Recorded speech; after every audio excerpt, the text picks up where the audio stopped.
Shalom Bapak Ibu dan Saudara sekalian, saya bergembira bisa berjumpa lagi dalam Sapaan Gembala GKI Manyar.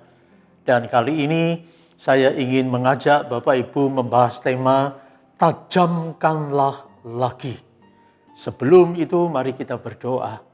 Tuhan tolonglah supaya kami boleh menajamkan kehidupan di dalam hidup kami ini, untuk kami boleh menikmati kehidupan dalam persekutuan dengan Engkau, juga melalui firman ini. Tuhan ajarkan kami. Amin. Mari kita belajar bersama merenungkan firman Tuhan dari Amsal 27 ayat 17. Besi menajamkan besi. Orang menajamkan sesamanya. Pisau memang harus diasah. Bisa diasah dengan batu wungkal atau dengan baja pengasah pisau. Untuk diasah tentu terasa sakit karena ada bagian yang tergerus, tapi hasilnya makin tajam dan fungsinya akan lebih efektif. Ada ilustrasi tentang seorang penebang pohon. Dia laki-laki yang berotot dan tenaganya kuat sekali. Sekali dia mengayunkan kapaknya pada batang pohon, maka kapak itu bisa menancap dalam di batang pohon tersebut. Sehingga dengan beberapa kali mengayunkan kapak pada batang pohon, setengah dari batang pohon itu telah tergerus dan terkelupas kayunya. Apalagi kalau kayu batang pohon itu lunak, maka ia dengan cepat bisa merobohkan pohon itu. Ada pengusaha penebangan pohon yang mempekerjakan dia di perusahaannya. Hari pertama, ia dapat menebang 18 pohon, luar biasa.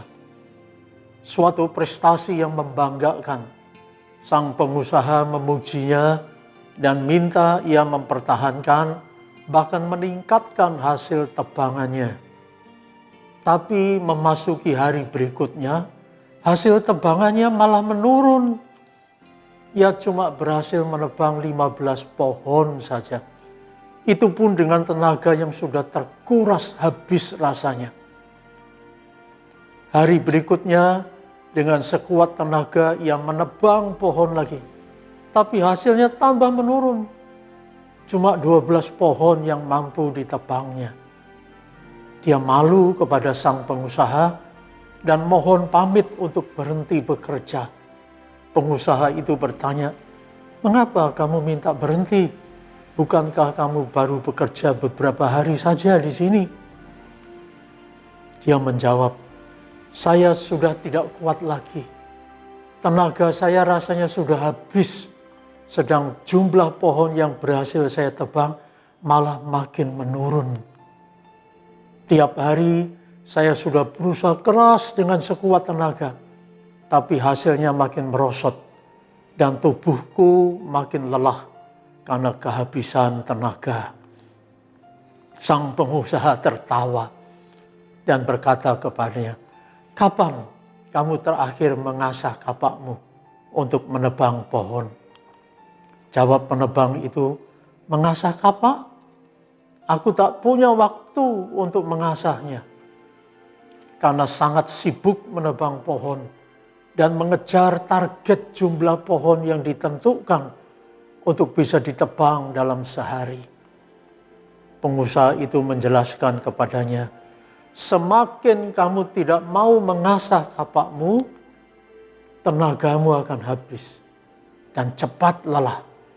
Prestasimu akan menurun, semangatmu jadi kendor, dan hasil yang kau capai akan menurun drastis. Dan akhirnya kau jadi putus asa, tak punya semangat, tak punya lagi gairah kerja."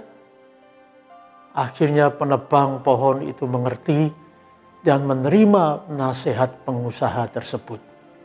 Ia mulai mengasah lagi kapaknya sampai tajam. Memang membutuhkan waktu, tapi setelah itu ia tidak kelelahan lagi. dan prestasi serta hasil kerjanya kembali meningkat. Sejak itu ia secara periodik dan teratur mengasah kapaknya dengan cermat. Banyak orang yang seperti ini. Tambah sibuk, tambah naik jenjangnya, pangkatnya, kedudukannya, tambah penghasilannya. Tapi ia merasa lelah dan kehilangan kebahagiaan. Mengapa? Karena ia lupa menajamkan dirinya sendiri. Menajamkan diri untuk bersekutu dan mendengar akan suara Allah, Sang Sumber kehidupan. Menajamkan diri untuk peka terhadap kebutuhan orang lain. Menajamkan diri untuk menambah pengetahuan dan relasi. Menajamkan diri dalam mengatasi masalah. Dan menajamkan diri membaca peluang. Menajamkan diri juga melalui ibadah dan membaca firman Tuhan. Intinya, manusia memang perlu menajamkan spiritualitasnya. Kematangan pribadi dan intelektualitasnya, serta menajamkan hubungan dengan keluarga dan sesama. Ingat, di dalam hidup ini kita menyibukkan diri mencari rezeki siang dan malam tanpa lelah, sehingga lupa waktu untuk mengasah dan mengupgrade diri kita sendiri. Akhirnya bisa berujung pada malapetaka. Memang bekerja keras adalah suatu panggilan, tapi bekerja dengan cerdas akan lebih efektif dan efisien. Berikanlah waktumu yang berharga untuk Allah, untuk keluarga, dan untuk sesama. Maka kehidupanmu akan makin tajam. Sehingga tidak lagi merasa kelelahan, tidak lagi putus asa, dan tidak lagi kehilangan prestasi dalam bekerja. Tirulah teladan Yesus yang selalu mendekat kepada Bapanya dan memperhatikan kebutuhan manusia yang ada di sekitarnya. Amin.